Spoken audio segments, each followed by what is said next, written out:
खुदावंद यीशु मसीह के बाबरकत नाम में मैं एक दफ़ा फिर आप सबको सलाम पेश करती हूँ और खुशामदीद कहती हूँ ख़वातीन बाइबल के एक नए एपिसोड में, जिसमें मेरी सहेलियाँ जो हैं वो मेरे साथ मौजूद हैं और मैं चाहूँगी कि वो अपने आप को इंट्रोड्यूस करें और इसके बाद फिर हम आज के टॉपिक पर बातचीत शुरू करेंगे। उर्मा अज़ीम, रुजला डेविड, अना मनीस पॉल।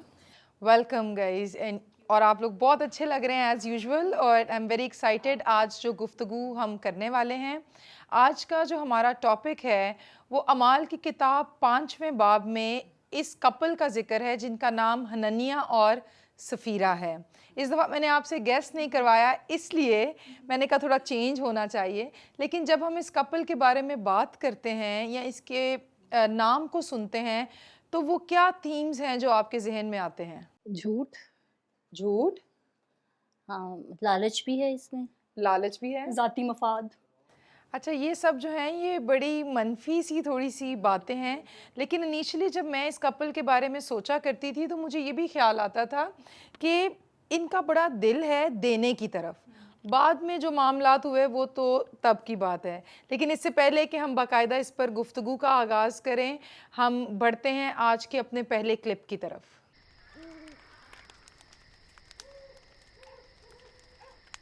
हननिया, ये क्या है? क्या तुमने जमीन बेच दी है हननिया? इतने सारे पैसे मेरे पास कहाँ से आए? तुम्हें लगा चोरी की है? नहीं, बिल्कुल नहीं, मेरा ये मतलब नहीं था। मैं तो बस ऐसे ही पूछ रही थी। तुमने जमीन कितने में बेची? इन सारे पैसों की? इतने में? क्या तुम्हें फिर भी इसे गिनने की जरूरत है? ये कितने पैसे हैं? मुझे पता है कि ये कितने पैसे हैं। मैं इन्हें किसी और वजह से गिन रहा हूँ। हननिया, मैं जानना चाहता हूँ कि इसमें हमारा हिस्सा कितना है। क्या क्या तुम ये सारे पैसे रसूलों को नहीं दोगे? तुम्हारी क्या राय है? आप देख रहे हैं कि उनमें एक्साइटमेंट भी जो है वो हमें दिखाई दे रही है। मेरा ख्याल है ये बिल्कुल वो वाला ही टाइम है जो इब्तदाई कलीसिया का टाइम था और लोग हर तरह से जोश और जज्बे से भरे हुए थे। टीचिंग भी एक नहीं थी कि कैसे एक दूसरे का ख्याल रखना है और ज़रूरत को पूरा करना है, तो बड़ी एक एक्साइटमेंट थी और लोग अपनी जायदादें और कीमती अशिया बेच बेच के खिदमत में सरगर्म थे। और हम इसमें ये भी देखते हैं कि ओल्ड टेस्टामेंट में क्योंकि हमें खैरात के ताल्लुक से, गिविंग के ताल्लुक से बड़ी क्लियर इंस्ट्रक्शंस दिखाई देती हैं और ये क्योंकि यहूदियों में से ये इब्तदाई कलीसिया की बुनियाद है तो उन लोगों के अंदर ये फैक्टर था, लेकिन मसीह ने उसको और ज़्यादा बढ़ा दिया कि भाई ये तो और ज़्यादा होना चाहिए, एक दूसरे की फ़िक्र करनी चाहिए। तो it is very evident in the church. और किसी को देने का फ़ैसला यानी कि मदद करने का जो फ़ैसला होता है, ये बेगर्ज़ मोहब्बत है, इसमें कुर्बानी का अंसर पाया जाता है। और ये इब्तदाई कलीसिया का पस मंज़र ही है जो हमें नज़र आता है कि किस तरह जो है लोग अपनी ज़मीनें, अपनी जायदादें बेचकर रसूलों के कदमों में रख रहे हैं। सो यहाँ पर मैं एक और चीज़ जो है हाईलाइट करूँगी कि यहाँ पर हमें जो है रसूलों के उन लोगों में इत्तेहाद, मोहब्बत, यगानगत जो है वो जो अंसर है वो भी पाया जा रहा है। और ये एक ऐसा जज्बा है जो उस वक़्त में हमें बहुत हम कह सकते हैं कि हाई लेवल पे नज़र आता है। बिल्कुल, और मेरे ख़्याल से वो हमें बेवाओं की, यतीमों की हेल्प करते हुए जो है वो दिखाई देते हैं और अपनी जो आपने एक सिक्योरिटी के लिए चीज़ रखी होती है उसको दे देना, it is also an act of worship. मेरे ख़्याल में कि अपनी आजकल के दौर में अगर हम उसको देखें तो अपनी दौलत को और जो आपकी प्रॉपर्टी होती है उसको देना किसी के लिए ये बड़ा मुश्किल हो गया हुआ है। और इनका एक जज्बा भी देखा गया है कि उन्होंने कि ज़मीन को बेचा है देने के लिए, लेकिन जब पूरी रकम देने के लिए वो दिल नहीं आ रहा। हाँ। आजकल भी ऐसा ही होता है, हम बच्चों को चर्च में चंदा देते हैं और घर से भी लेके आते हैं चंदा और बाद में इतने की हम कैंडी खा लेंगे, इतना हम चंदा डाल देंगे। बिल्कुल, और हम इस पर जो है वो आगे चल के बात करेंगे, लेकिन आप ये देखें कि मेरे ख्याल से ये आज के चर्च के लिए अर्ली चर्च की एग्जांपल जो है वो बड़ी हेल्पफुल हो सकती है। आज उस तरह से शायद हमें गिविंग जो है वो दिखाई नहीं देती। और यहाँ पर ना मैं हाईलाइट करूँगी, यानी कि अगर इसके कॉन्टेक्स्ट में बात करें तो जो अमाल की किताब का चौथा बाब और उसकी 32वीं आयत से जो 37वीं आयत में, वहाँ पे बरनबास का भी ज़िक्र है, जिसको रसूलों ने जो था वो लक़ब दिया था और उसे नसीहत का बेटा भी कहते थे। और उसके पास एक खेत का ज़िक्र है और उसने वो बेचा और जो है वो रसूलों को जितनी रकम उसको मिली वो जाकर उसने रसूलों को दे दी। तो ये जज़्बा जो है ये बहुत उम्दा जज़्बा है। तो लेकिन ये उसमें जी बिल्कुल जी बताइए हाँ, मैं शायद। यही हुरमा की बात को आगे बढ़ाती हूँ कि एक एग्जाम्पल सेट भी थी वहाँ पे कि जैसे बरनबास ने सारी रकम दी, अब ये शख्स भी अपनी ज़मीन बेच कर आया है और अब पैसे गिन रहा है। तो ये क्लिप में कितना इंटरेस्टिंग सा वो एक आता है क्लिप कि बीवी भी उसको देख रही है कि पैसे हैं और फिर उसकी राय भी लेता है वो कि तुम्हारी क्या राय है। वो पूछती है कि सारे दे दोगे, वो भी कहता है सारे दे दूँ। तो एक बड़ी कश्मकश सी है, आगे चल के देखेंगे कि क्या होता है। बिल्कुल, और कई दफ़ा हम बात कर लेते हैं कि अच्छा हम खुदावंद के लिए ये चीज़ दे देंगे, और कई दफ़ा लोग उसमें जल्दी भी करते हैं। इसीलिए कलाम ये भी कहता है कि भई अपनी जो मन्नतें हैं या जो भी आपकी कमिटमेंट्स हैं, इन अदर वर्ड्स, वो बड़ी सोच समझ के करनी चाहिए। लोग जल्दबाजी में, इमोशनल उस बहाव में कह तो देते हैं, लेकिन शायद उसको एग्जीक्यूट करना, उसे फुलफ़िल करना जो है वो मुश्किल हो जाता है। अच्छा, मैं सोच रही थी कि हमारे मतलब ना सिर्फ क्रिश्चियनिटी में, वैसे तो हम देखें दूसरे रिलीजन्स में भी ये चीज़ है। जैसे हम देखते हैं ज़कात और खैरात पे बड़ा ज़ोर है। तो हमारे अगर मैं सिर्फ अपने रिलीजन की बात करूँ तो हमारे कल्चर में एक और भी डिलेमा है कि हमारी कम्युनिटी को इतनी वेल्दी भी नहीं है उस तरह की।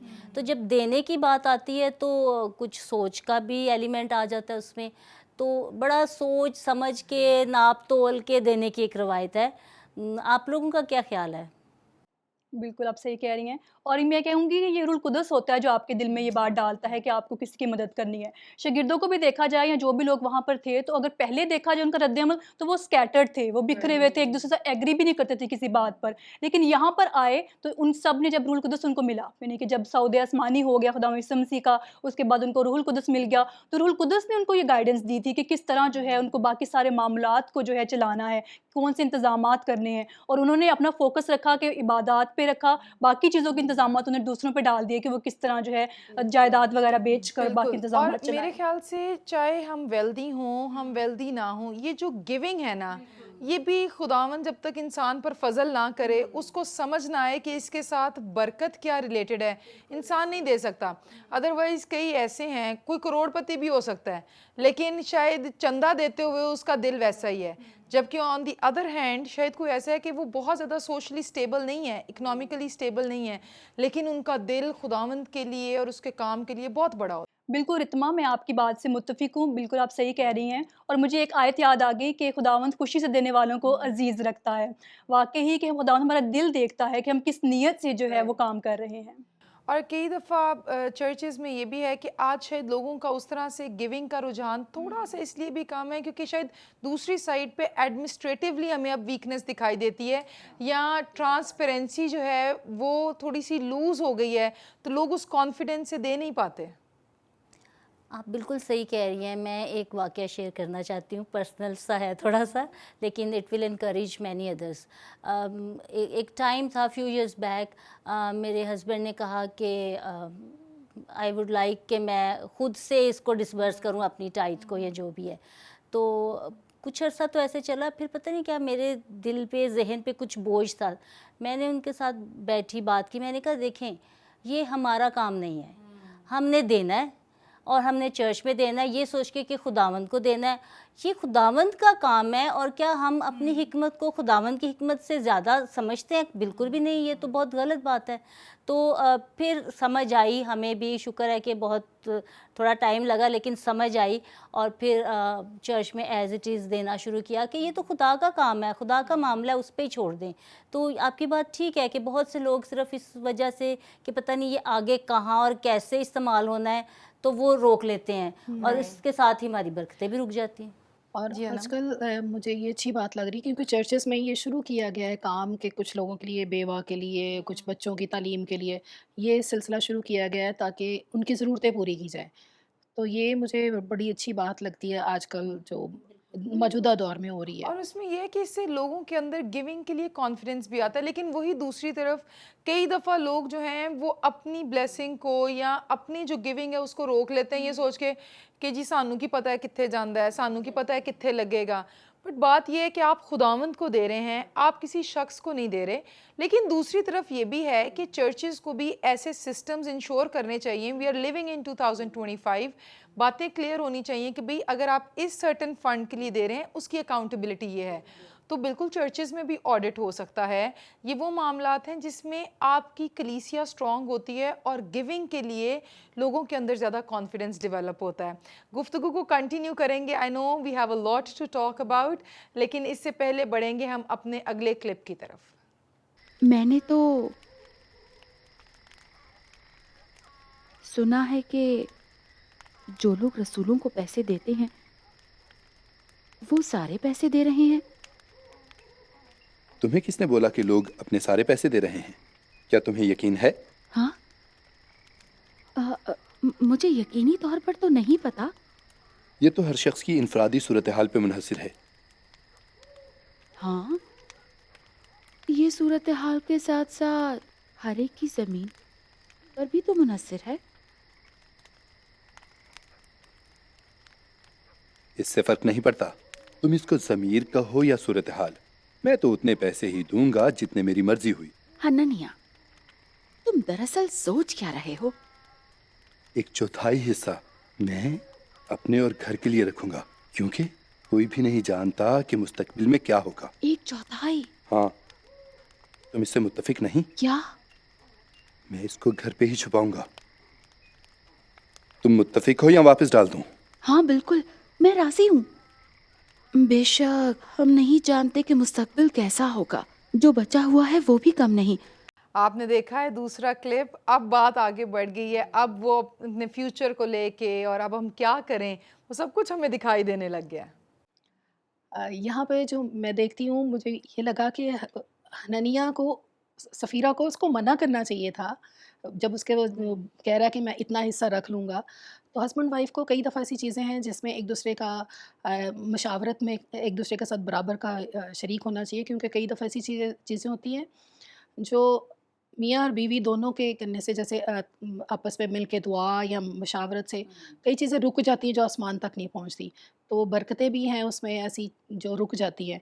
यहाँ पर जब देखते हैं तो उसको मना करना चाहिए था कि जो कुछ खुदा के लिए ठहरा दिया है उसको पूरा देना चाहिए था, लेकिन वो भी उसके साथ शामिल हो जाती है। बिल्कुल। और जो काउंसिल है ना, आपका मुशावरत कौन कर रहा है ये बड़ा मैटर है, और किस तरह की कर रहा है ये उससे बड़ा मैटर है। बिल्कुल। और इसीलिए बाइबल मुकद्दस में लिखा हुआ है ना कि ना हमवार जुए में मत जुतो। देखिए दोनों का जो है मॉरल वैल्यूज़ होना, अगर खावंद और बीवी की बात करें, मॉरल वैल्यूज़ का सेम होना, पर्पस का सेम होना, ये बहुत मैटर करता है कि वो दोनों ही खुदावंद मजबूत हों। अब यहाँ पर देखें जब वो मुशावरत कर रहे हैं, मशवरा कर रहे हैं, तो जब हनन्याह उससे पूछता है कि क्या मैं ऐसा कर लूँ, वो वहाँ पे उसको रोक भी सकती थी। ठीक है, ये इसी तरह एक वाक़या मुझे याद आ रहा है जो पुराने अहदनामे में है, एबीजेल और नाबाल का वाक़या है। वहाँ पर जो है एबीजेल की हमें समझदारी नज़र आती है कि किस तरह उसने दाऊद को कत्ल करने से रोक दिया, क्योंकि वहाँ पर नाबाल जो था उसने मना कर दिया दाऊद के सामने आने से, या उसको जो है उसने उसकी बेइज्जती की, लेकिन उसने अपनी समझदारी का मुजाहरा किया। यहाँ पर जो है सफ़ीरा को भी ऐसा ही रद्द-ए-अमल कुछ करना चाहिए था कि वो अपनी समझदारी का मुजाहरा करती। गो कि उसके नाम का मतलब भी जो है वो खूबसूरत है, लेकिन कोई खूबसूरती उसके रद्द-ए-अमल में हमें नज़र नहीं आती। और शायद जब इन्होंने कमिट किया है कि हम ये जगह जो है वो खुदावंद के लिए देंगे, तब भी दोनों का इकट्ठा मशवरा हो, लेकिन बाद में जब एक का चेंज ऑफ हार्ट हो रहा है तो दूसरा बजाय उसको रोकने के, बजाय उसे डिस्करेज करने के, उल्टा उसे जो है वो इनकरेज कर रहा है। और मेरे ख्याल से हमें ये बिल्कुल स्टार्ट में भी क्रिएशन के दिखाई देता है। हाँ जी, बिल्कुल मैं यही नोट कर रही थी कि इस क्लिप के शुरू में भी आप देखिए कैसे हनन्याह जो है सफ़ीरा को कहता है कि क्या तुम्हें यकीन है कि बाकी जो लोग हैं वो पूरी रकम दे रहे हैं। तो वो एक डाउट की सिचुएशन क्रिएट कर रहा है उसके माइंड में भी। और ये ज़ाहिरी बात है, बिल्कुल वही वाला सीन याद आता है जैसे शैतान ने क्रिएशन के सीन पे हवा को वर्गला दिया था, इसी तरह डाउट क्रिएट किया था।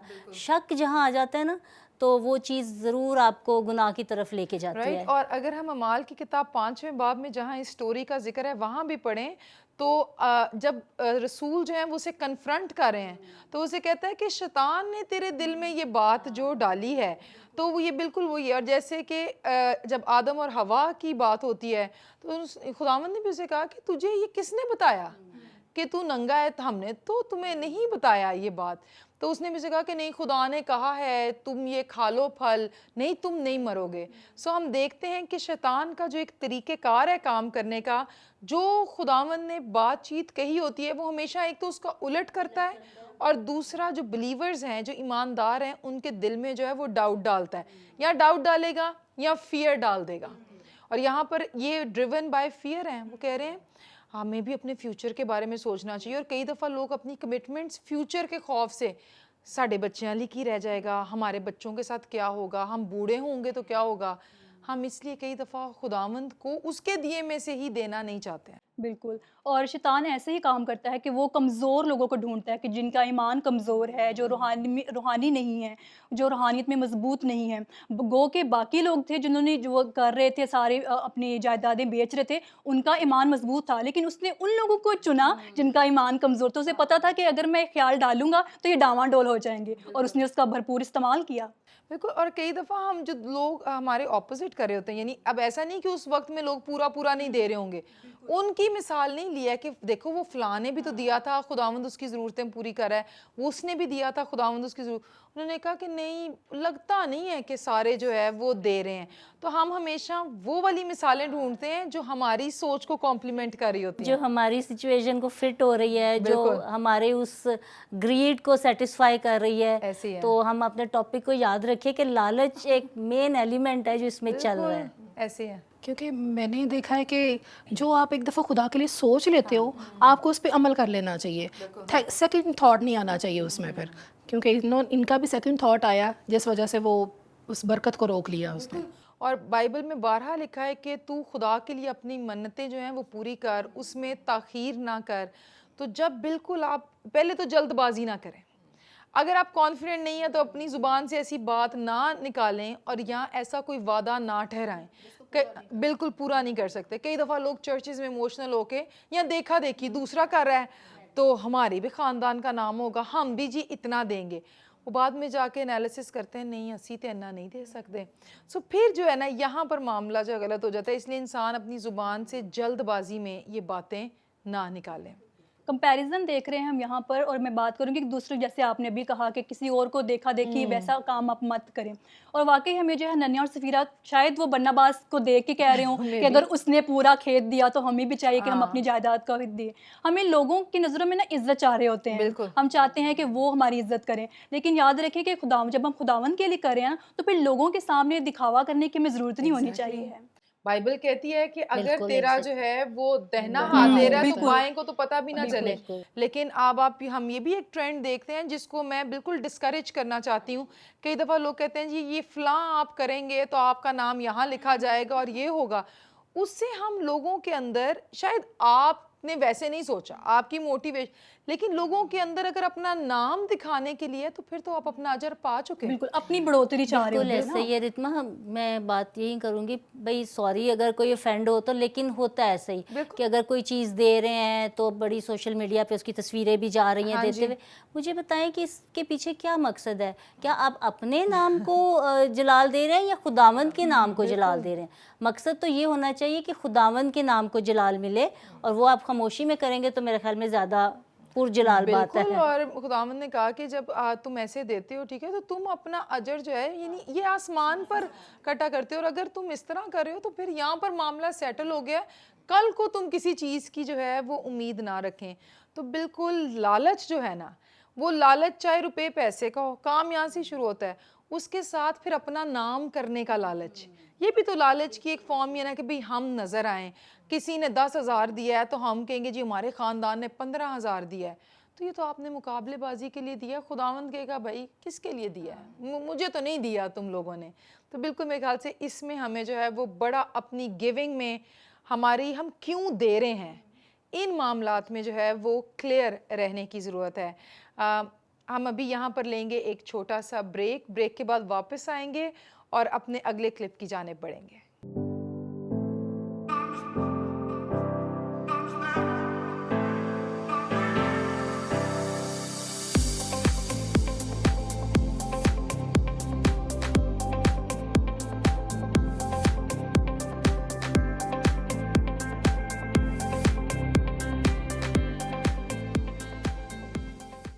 वेलकम बैक अजीज़ो। आए बढ़ते हैं आज के अपने तीसरे क्लिप की तरफ। ये एक बहुत बड़ी रकम है।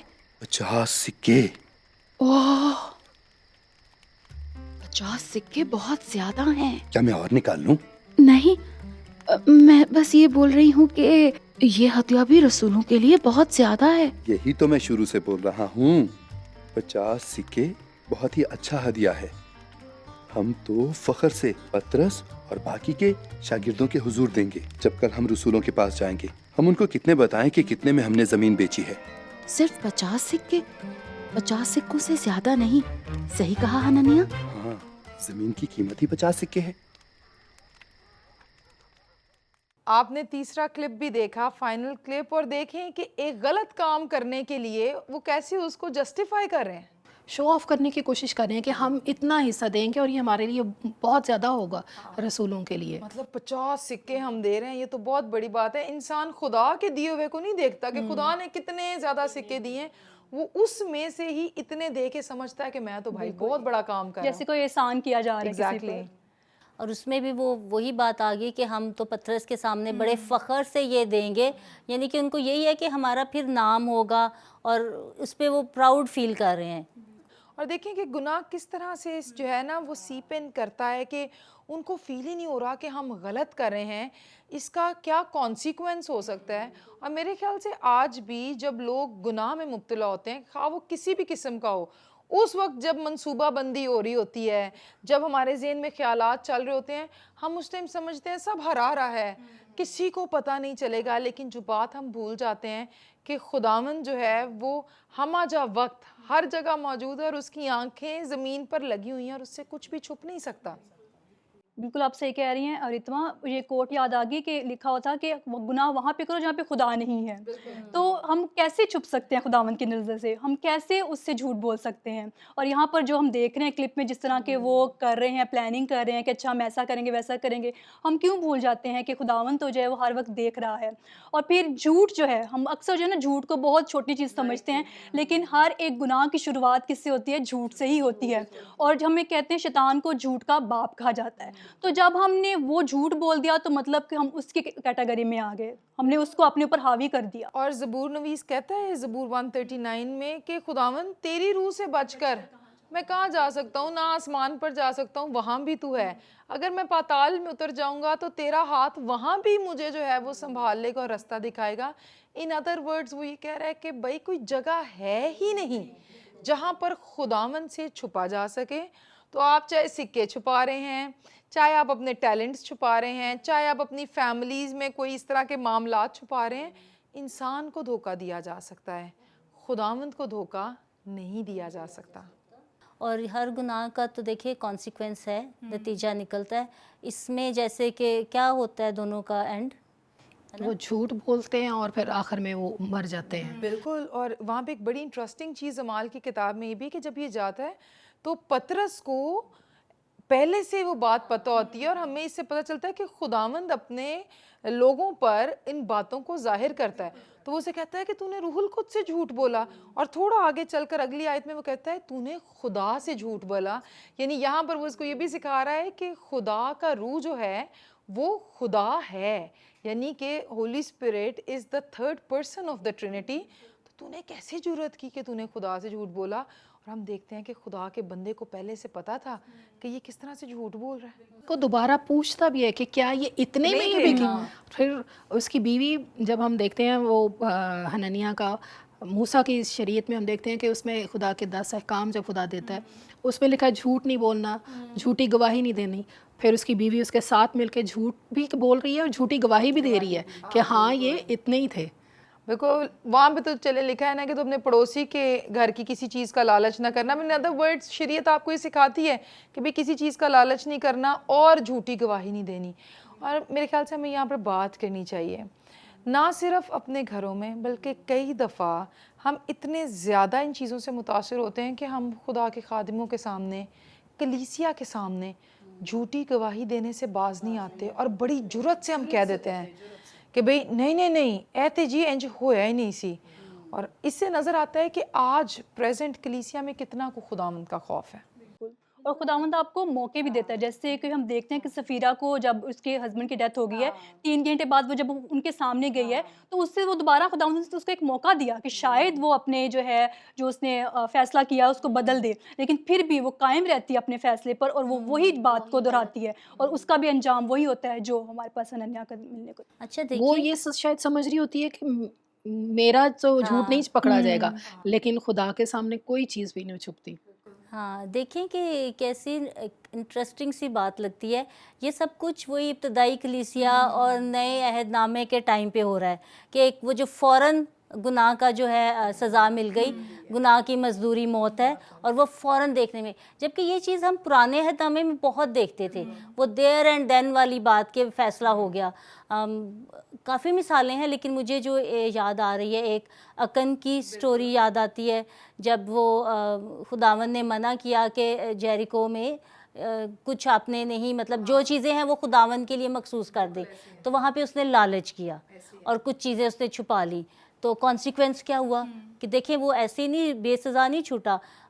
एक तो वो जंग हार गए, उसके बाद यानी कि इतनी बड़ी फ़तह थी, यरूह को फ़तह किया, लेकिन उसके बाद इमीडिएटली आफ्टर जो एक जंग हुई वो हार गए। और फिर सिर्फ इसका जो सज़ा का हुक्म था वो सिर्फ अकन पे नहीं बल्कि उसकी पूरी फैमिली ने सफ़र किया। और बिल्कुल कई दफ़ा हमारे जो एक्ट्स हैं वो हमारी फैमिली को मुतासिर करते हैं। आपके बच्चे भी वही काम करते हैं जो वो वालिदैन को करता हुआ देखते हैं। कई दफ़ा हमें लग रहा होता है कि हमारे बच्चे नहीं देख रहे, but they are actually seeing what you are doing. तो हमें बड़ी सोच समझ के जो है वो इस तरह के मामलात को डील करना चाहिए। मेरे ख्याल से ऐसी जो थैलियाँ होती हैं ना, वो सुराखदारी होती हैं। आप खुदावंद का हिस्सा रख के ना, उसमें से आपका कुछ नहीं बनना। अगर आपका वो 90% से नहीं ना कुछ बन रहा, और तो वो उस 10% जो खुदावंद का भी आप रख रहे हैं ना, बनना आपका उससे भी कुछ नहीं है। तो लेकिन ये हमारी बस वो ख्याल होता है, हमें वो 10 भारी लग रहा होता है, हम 90 को जो है ना वो नहीं देख रहे होते हैं।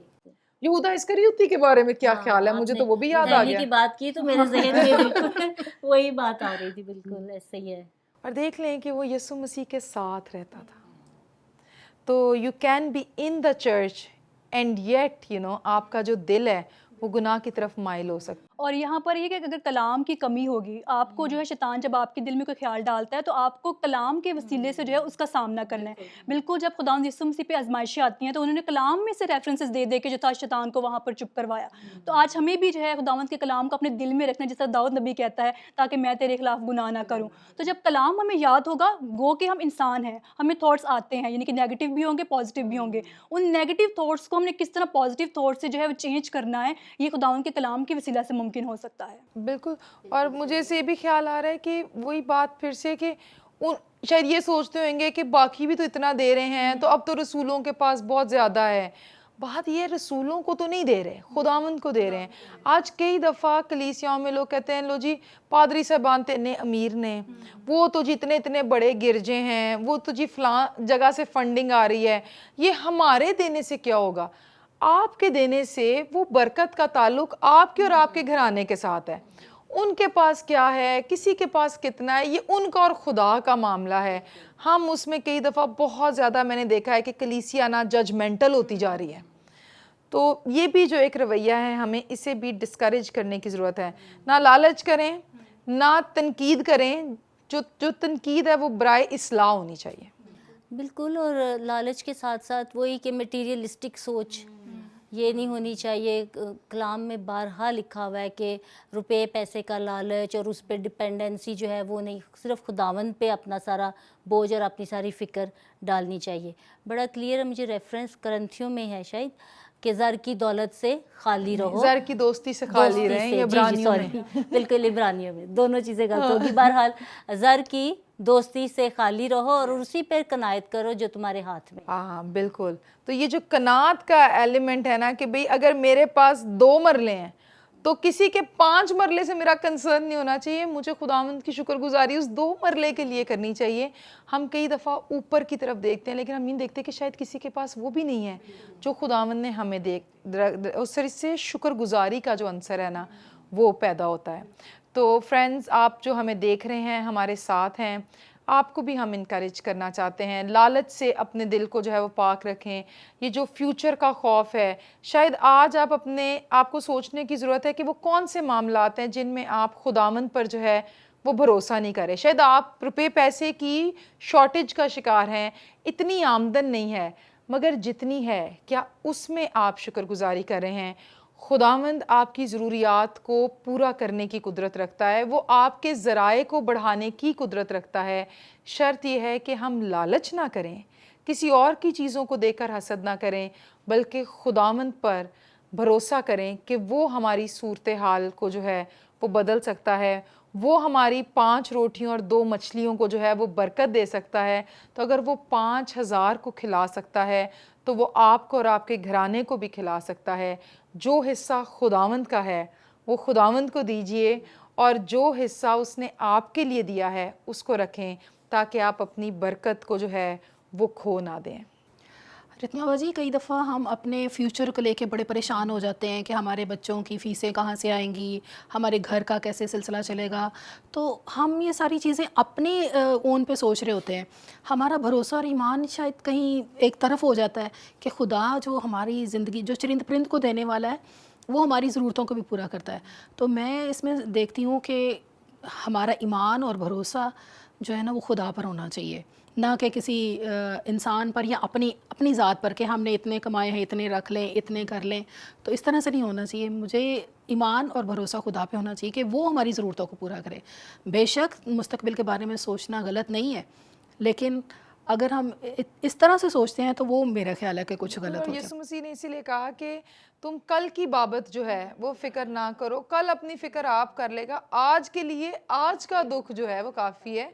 सो प्लान ज़रूर करें, लेकिन आप अपने प्लान को ही सब कुछ ना समझ लें, क्योंकि खुदावंद की राहें इससे बुलंद हैं और असल खुदावंद को पता है कि कल में क्या है। सो कई दफ़ा हम देखते हैं कि वो लोग जो लालच करते हैं और अपने वो फ्यूचर को सिक्योर करने की कोशिश करते हैं लालच के थ्रू, वो उल्टा उसको ख़राब करके बैठ जाते हैं और उसके ज़्यादा भारी कॉन्सिक्वेंसेस उठाते हैं। मुझे फिर एक मिसाल याद आ गई पुराने अहदनामे में से, अलीशा नबी के साथ जहाज़ी की। जी एग्जैक्टली, मतलब उसने लालच किया, हालांकि अलीशा ने कुछ भी नहीं लिया, लेना मुनासिब समझा और सब कुछ मना कर दिया।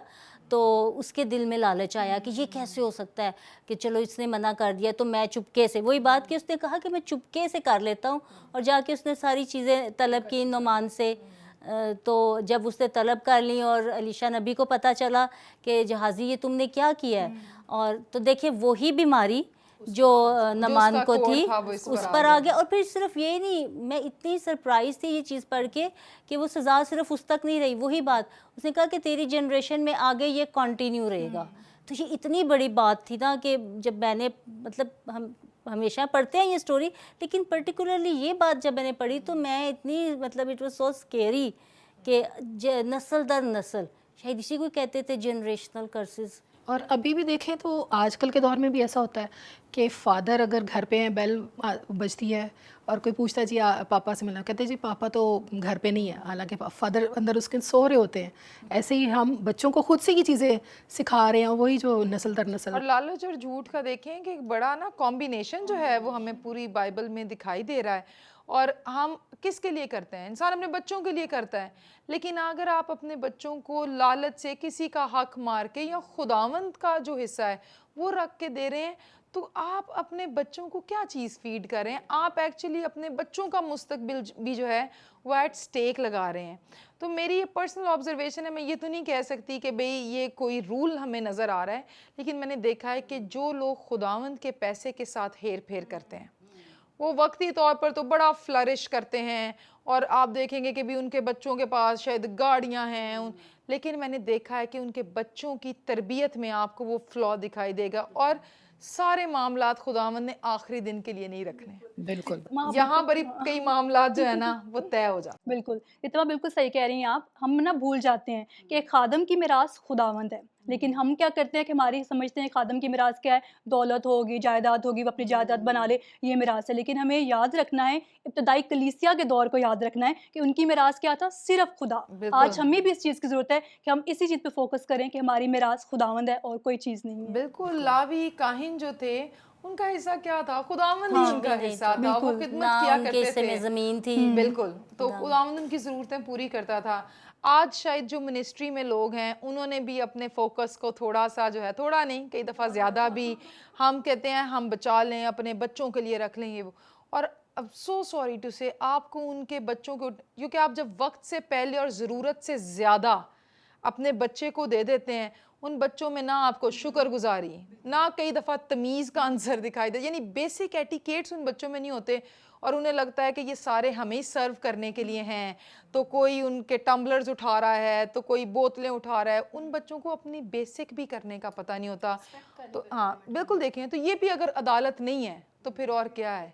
ये यहीं पर चीज़ें जो हैं वो दिखाई देने लग जाती हैं।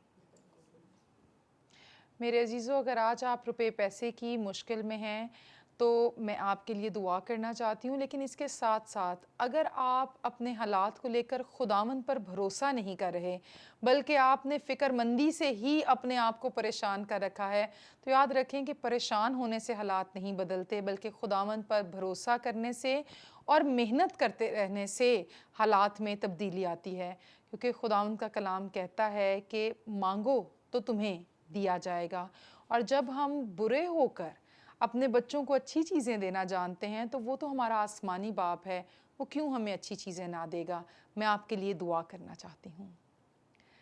मसीह यीशु में हमारे अच्छे प्यारे आसमानी बाप, हम तेरा शुक्र करते हैं कि जो कुछ हम तेरे बेटे के नाम में तुझसे मांगते हैं, वो तू हमें बख्श देता है। खुदावंद, आसमान तेरा है, ज़मीन तेरी है, सोना चांदी हर एक चीज़ तेरी है।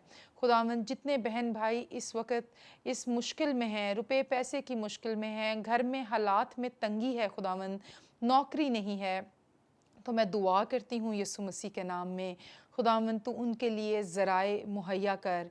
और जब खुदावंद तू उनकी ज़िंदगी में ये बड़ा काम करे, तो वो तुझे भूल ना जाएं, बल्कि तेरे दिए हुए में से तुझे शुक्रगुजारी के तौर पर अपने हदिया जात देते रहें और याद रखें कि मुहैया करने वाली ज़ात तेरी है। खुदावंद तू उनके अंदर ईमान की ताकत को पैदा कर, उनके अंदर ईमान का ज़ोर पैदा हो। और खुदावंद, हम दिखावे के लिए नहीं, लोगों से शाबाश लेने के लिए नहीं, बल्कि खुदावंद तेरी तमजीद करने के लिए ये सब कुछ करते हैं। खा वो हदिये हों, खा नजराने हों, खा खुदावंद वो हमारी तेरे साथ कमिटमेंट हो। हर एक जान को जो इस वक्त खुदावंद इस प्रोग्राम को देख रही है और उनके घरानों के लिए तेरी बरकत को चाहते हैं, यीशु मसीह नासरी के नाम में, आमीन। खुदावंद आपको और आपके घरानों को बरकत दे और आपकी तमाम तर ज़रूरतों को अपने इलाही ख़जाने से पूरा करे। खुदावंद आपके साथ हो।